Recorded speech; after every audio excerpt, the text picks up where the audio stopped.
Compiler. All right, so shut up. Question was to, what was the name of the method? Wrap token. Okay, so I'm going to make this guy static. We'll have it return a string called wrap token. It's going to take in a string token as a parameter. I only made it static because I'm going to call it from within driver here. Okay, the guy's going to ask the question, if token dot equals plus or token dot equals minus or token dot equals divide or this was only a one character thing. Huh? Well, it's taking in a string. If that string is one of these, It does.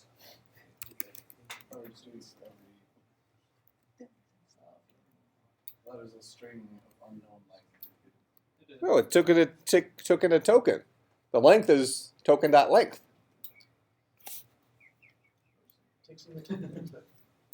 So if any of that is true, if it's any of those guys, then what are we going to do? We're going to return open bracket op colon space concatenated with token concatenated with close angle bracket. Else return token.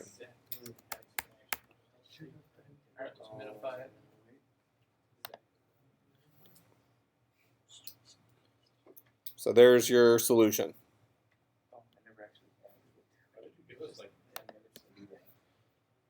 Well, so nobody will be able to complain that you didn't have enough time.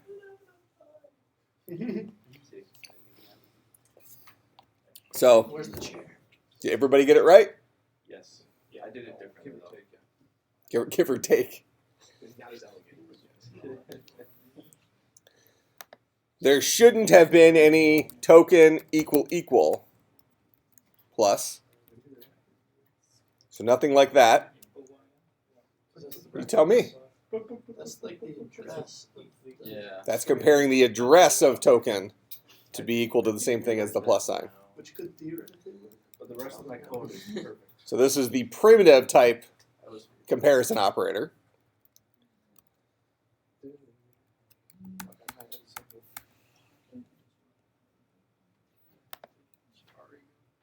You could have also written it something like this. You could have said string array ops is equal to plus minus times, and this is for Joey who said he didn't want to write too much.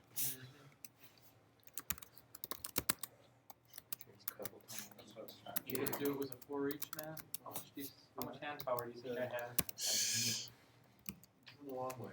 Just gotta iterate through these things. Did you just say iterate? Yeah. Oh, here, I should probably keep this.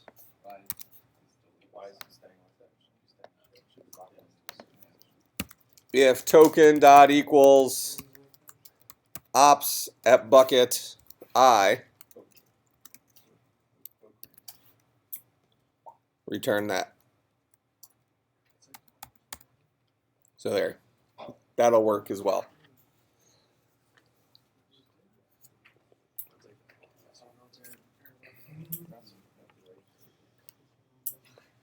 Make sense? All right, so some points of reference here. If any of you find that your solution was horrifically off here, you know, you should know better than to use double equal sign for comparing strings by now, but I would call that a relatively small mistake. But if your solution was horrifically off from this, like not even in the right ballpark, you're going to want to start working. catching up because you're behind where you need to be in this class, because this should have been pretty trivial for us at this point. Part of the reason I did something along these lines is I know a lot of you have been doing job interviews and things like that. And some of these interviews are asking for code examples and giving you small little programming questions or something like that. Usually not the first interview, but like 2 or 3 interviews down the line. If you can't write simple things like this, and this is simple, you need to get to the point quickly so you can write things like this so that you don't embarrass yourself. And by embarrass yourself, I mean don't not get the job. Don't get the job which not. Living in a van down by the river. It's getting worse every time. You're living in a van down by the river. All right, go ahead. Wouldn't that not work though? Why not? Oh, no, never mind. That's where I was. I wasn't even paying attention when I wrote it, so it's possible, but all my stuff always works. And when it doesn't work, it works. Yeah. But we're supposed to check every single character in the string to see if it equals something. No, just this is the token. What's a token?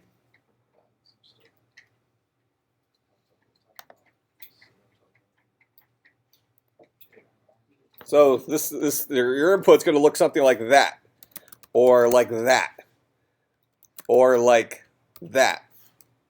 It's a token, something that we tokenized from our source program. This is the compiler class, right? No. So we know what tokens are. This is 200. Yeah. Why don't you have game salad? By the way, for those of you who are interested in Game Salad stuff, Game Salad has added tables. Have you used tables? I was talking to Levi this morning. Yeah. That was ridiculous. Way better. Why is there no loop function? You can create your own database tables. Oh, that's So like if you need to, it's completely helpful. You can do so many things. It essentially gives you arrays. At the end of the day, it gives you access to an array. There's a loop, so if you use a timer, you can call something every Mm-hmm. Yeah, you can fake timers, but I broke that many times. all right. So questions about this? Okay, so if you did not get this right, I want you to cry yourself to sleep and go and fix it. All right. Should we try to write it again just in case we forget? You can maybe write it every single night before you go to bed. Show it to a job interview? Hey, can you let him see volleyball? No, I can only do this short. I'll let you know. Okay. Check save. So, shut up.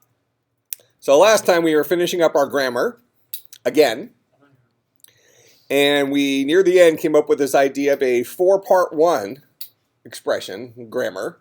So something that's very specific to what the first part of a for loop needs to be. It can be nothing. It can be an identifier followed by an equal sign followed by an expression. It can be a type expression followed by an identifier followed by an expression, where a type expression is one of these. It can be int, char, or Boolean in our current language. It can be a type expression followed by just an identifier. All right. So that's what a for loop is for this first part.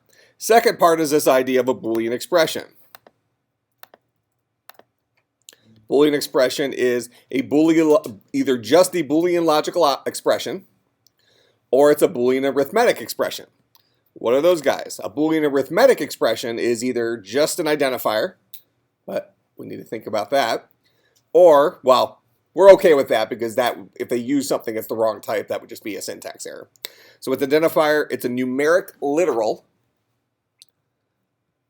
it's a char literal, or it's a Boolean arithmetic expression followed by a BAYOP Boolean arithmetic expression, followed by a BAYOP, followed by a Boolean arithmetic expression at least one time.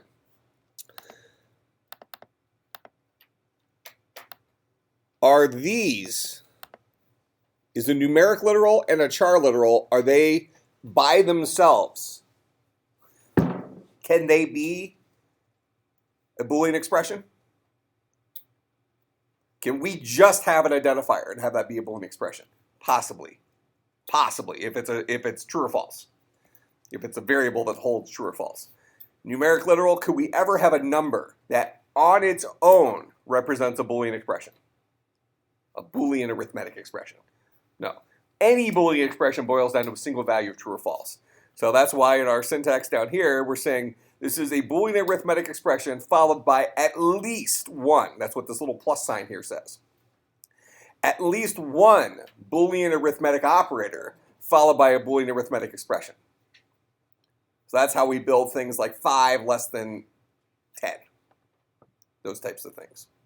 So that's one of the types of things that go into a Boolean expression.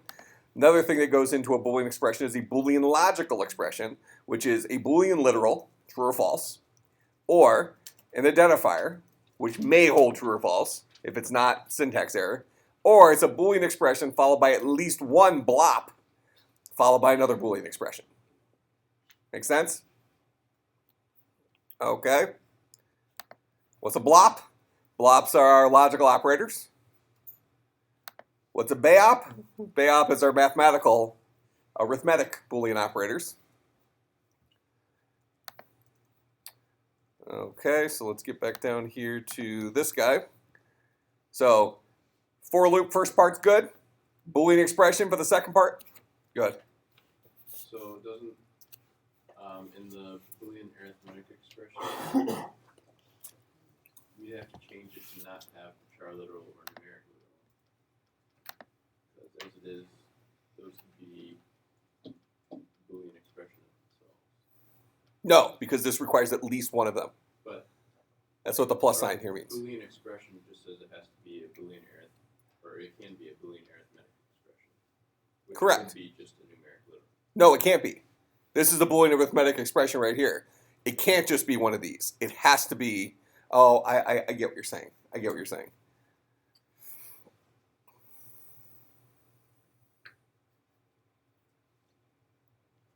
Within this guy, it can be. But this is saying any of these guys can be.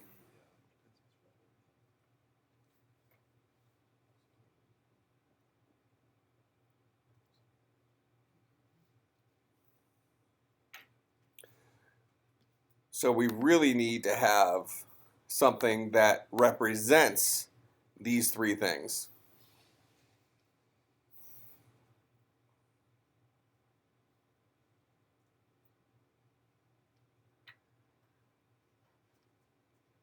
So we need to have a grammar for just these three: identifier, numeric literal, and char literal, and then have a Boolean arithmetic expression be one of those followed by a BAOP followed by at least one BAOP followed by one of those.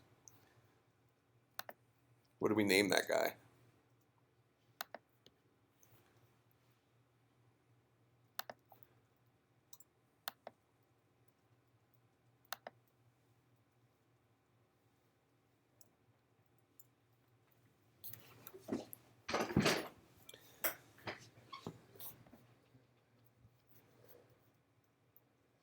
What should we call that?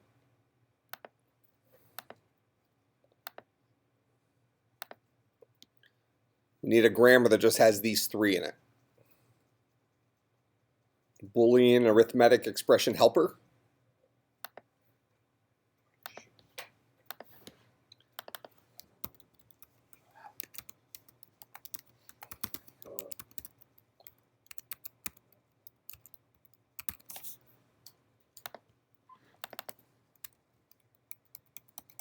And it would have these three things in it.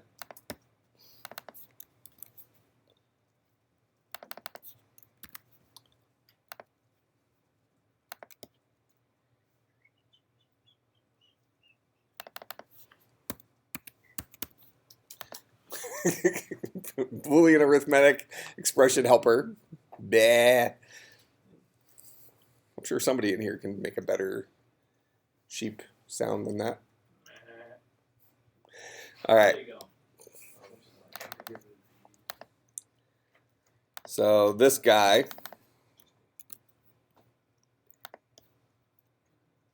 I guess it could also be Canadian. A. 5.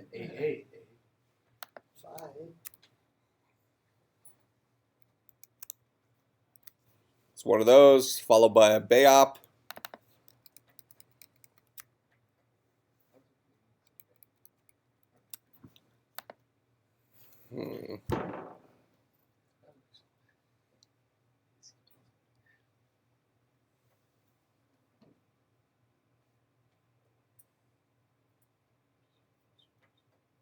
How do we write that, though? Because we need it to be in terms of a Boolean arithmetic expression.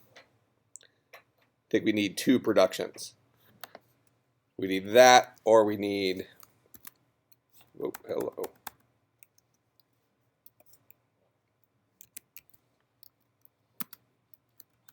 I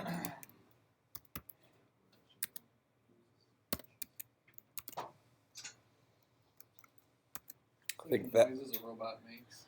I think that. So there needs to be two productions for this guy.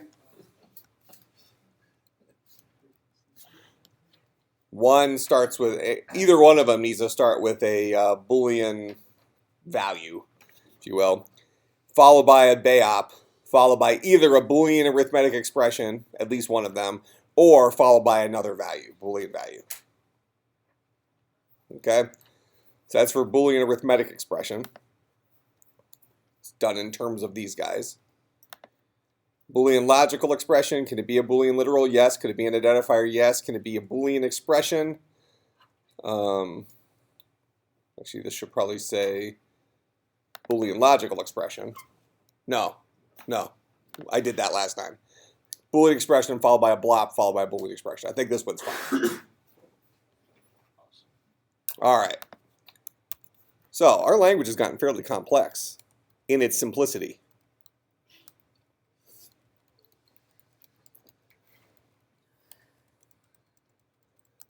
Now, what becomes interesting here are, do we have anything that belongs in multiple categories? So these are BAOPs. Do these guys in and of themselves belong in any other categories if they were read as tokens? Not a blop, not here, not here.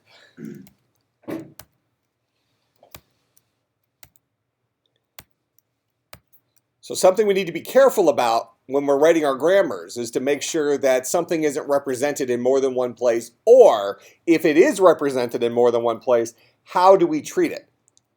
Good example might be the concatenation operator in Java. How does that guy get treated differently between being a plus sign for addition versus being a plus sign for concatenation?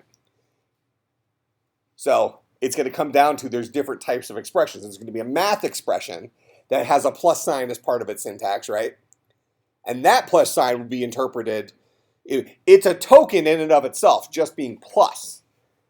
But when it's found inside of a math expression, when we're looking ahead and we're matching things for a math expression, we know that we're performing math.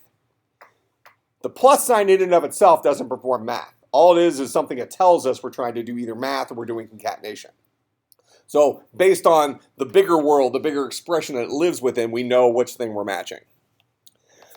All right, so now let's just assume we have a pretty set grammar here. So this is a pretty legit grammar for a small language, right? This doesn't support all of Java, but this supports, this is a very Java-like language, is it not? Okay, and remember, we haven't even gotten to the part where we're going to ultimately turn this into assembly language. What's the equivalent of this? That's a nightmare. All right? But what we need to do now, that we have our tokens, we have them lexically analyzed, we now need to look for them inside of, we now need to match our grammar and build trees. Correct? If we come out here to our code, I'm going to read our source.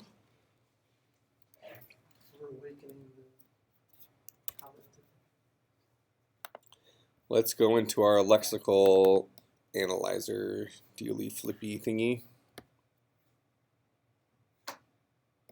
Well, here, let me just run this real quick. Are we printing them out? I think so.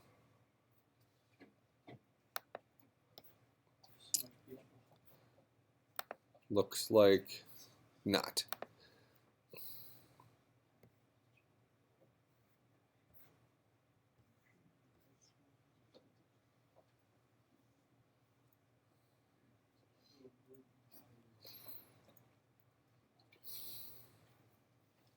No, we are. Should be printing out our lexical tokens. If we broken our, this is where the file lives, right? Is that?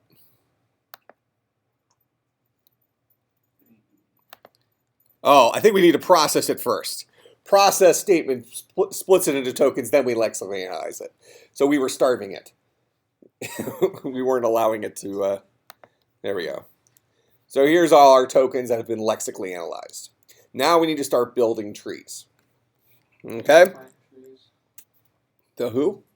You don't plant these kind of trees. All right. So when we build our syntax analyzer, we need to create our trees. Here is our grammar of our entire language. Okay? So the first thing we might match is something that starts with an opening curly brace. Is there anything else in here that starts with an opening curly brace? Okay, so as we start matching our tokens, if the first token we see is a opening curly brace, and an opening curly brace is what kind of lexical token? Reserved word. Okay, so if we're looking at something that is a reserved word and it's the opening curly brace, we know what kind of expression we're about to match. Correct? It's probably our most powerful and our most generic at the same time, right? Opening curly brace followed by 0 or more statements, so 0 more of these guys, followed by a closing curly brace. All right, so let's start off by matching that. So we're going to go into our source reader. And here's our syntax analyzer. The syntax analyzer is going to process our lex tokens linked list. Okay, that's what it's going to do. It's going to go through there. Now, for each of those tokens that's in there, it's going to create a new tree for each expression. That makes sense? Each token that represents the beginning of a new statement also represents the beginning of a new tree, which ultimately will become a subtree, but you get the point. Okay?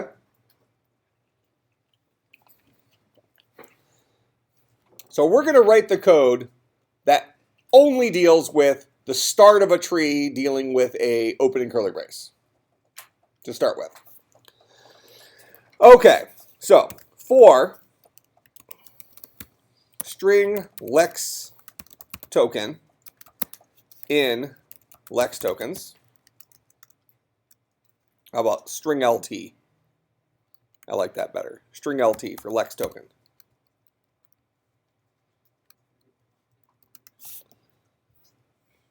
Okay, so string LT in our lex tokens guy, if we are looking at a reserved word that is the curly brace, we know we need to build a new tree. Now, if I remember correctly, in our language reference, didn't we write is reserved? Is reserved word. Okay, but this guy just takes in, does he take in a lexically analyzed guy, or does he take in a... Yeah, it's after we went through the first thing to get it all into the linked list and then pass them all into the other thing.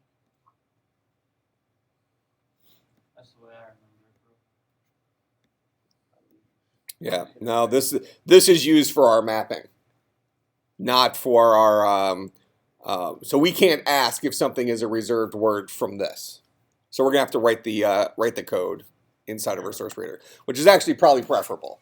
That code there was used for when we first got our tokens, when we processed our statements, or processed whatever we called it.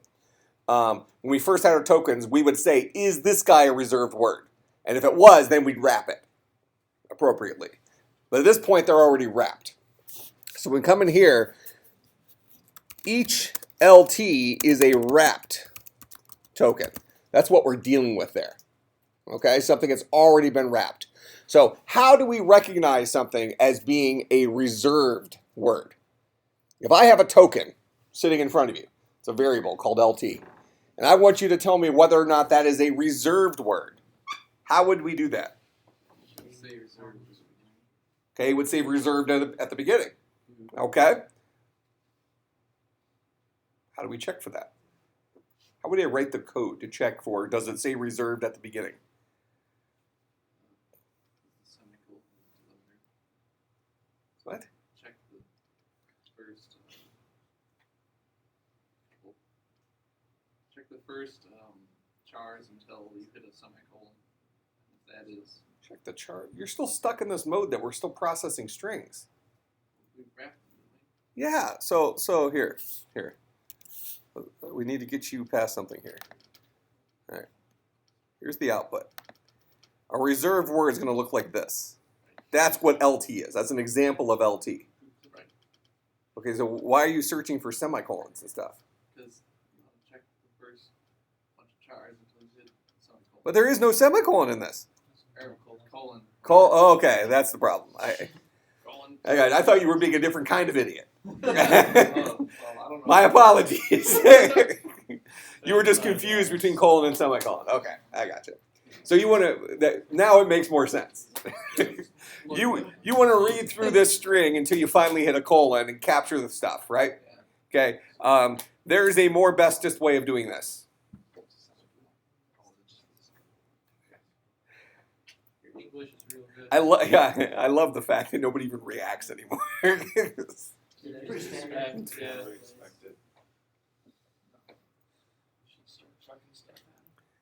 That's actually kind of the downside. The downside to a PhD. It's like most professions, like doctors and stuff, they have to do continuing education, right? Right. PhDs, that's a terminal degree. You're done. Terminal degree. So I could just be as stupid as I want to be at this point. Just slide downhill. So what would be a better way of testing? I'm not necessarily saying that Tina's solution would not work.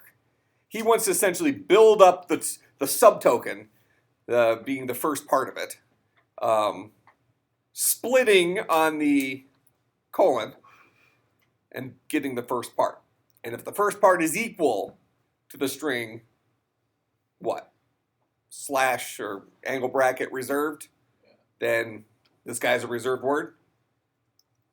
Okay? What would be another way we can do that? Split. You can use the split function, okay, which allows us to split on it. Now, we actually are going to use the split function here. But before we use the split function, I want to ask you, what is another way we can do it? Check regular expression. See if it fits into the pattern. Yeah, we could go that far. I got another one. All right, give me the other one. I don't know if it would be useful in other ways, but it might be interesting to have like a different class for every token type and see what class it is. If it's a reserved token or something like that. Instead of just using like strings for all of them. Okay, not what I'm looking for. Go ahead. You use substring. Okay, how would you use substring? Check it. Do this another quiz. What's the answer? But it can't be anything we've already said.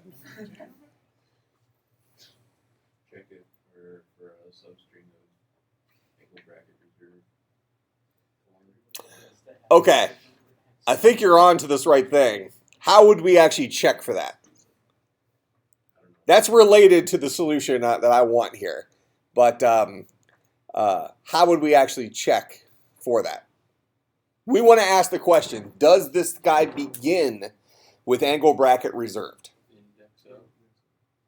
Okay, how would you use that? So if you find an index of the open bracket thing, So if LT dot index of angle reserved, like that, if that guy's equal to what? Equal to 0.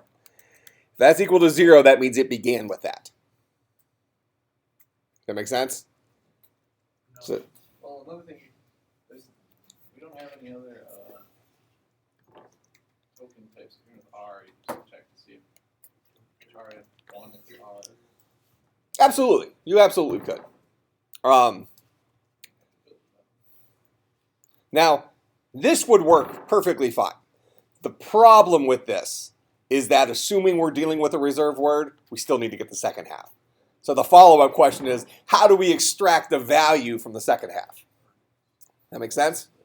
Okay, so what I actually want to get is I want to create a little function that decomposes a lexical token.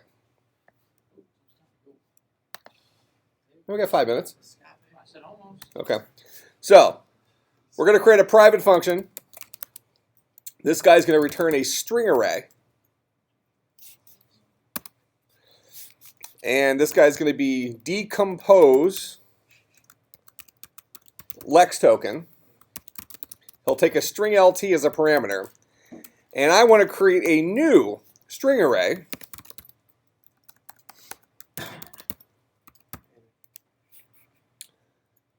You know, actually, we really should probably do this as an object, since this is an object-oriented class, right? Right.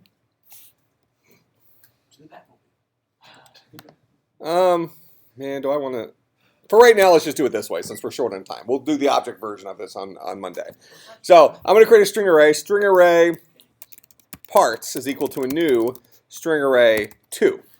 So this is going to be a 2-bucket string array. At bucket 0, I want to have our token type.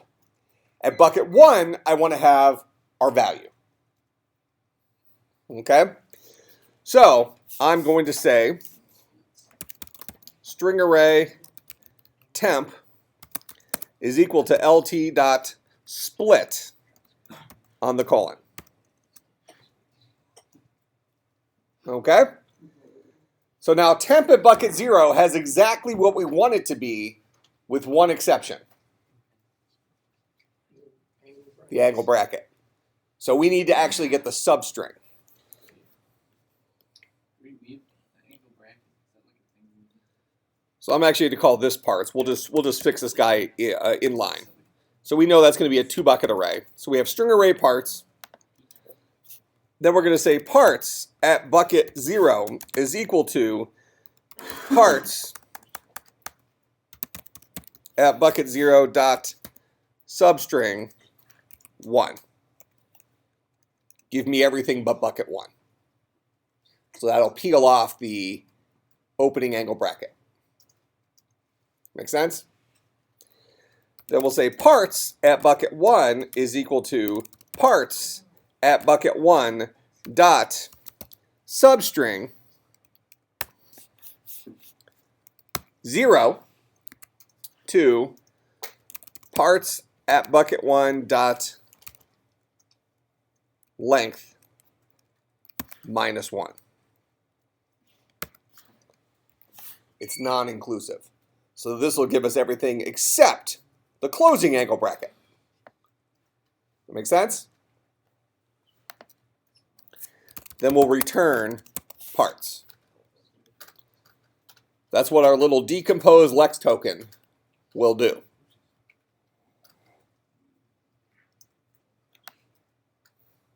So just so we can see the fruits of our labor here, I'm just going to go ahead and I'm going to say string array temp is equal to this dot decompose LT system.out.println temp at bucket 0 followed by our little arrow thing or something, concatenate with temp at bucket 1.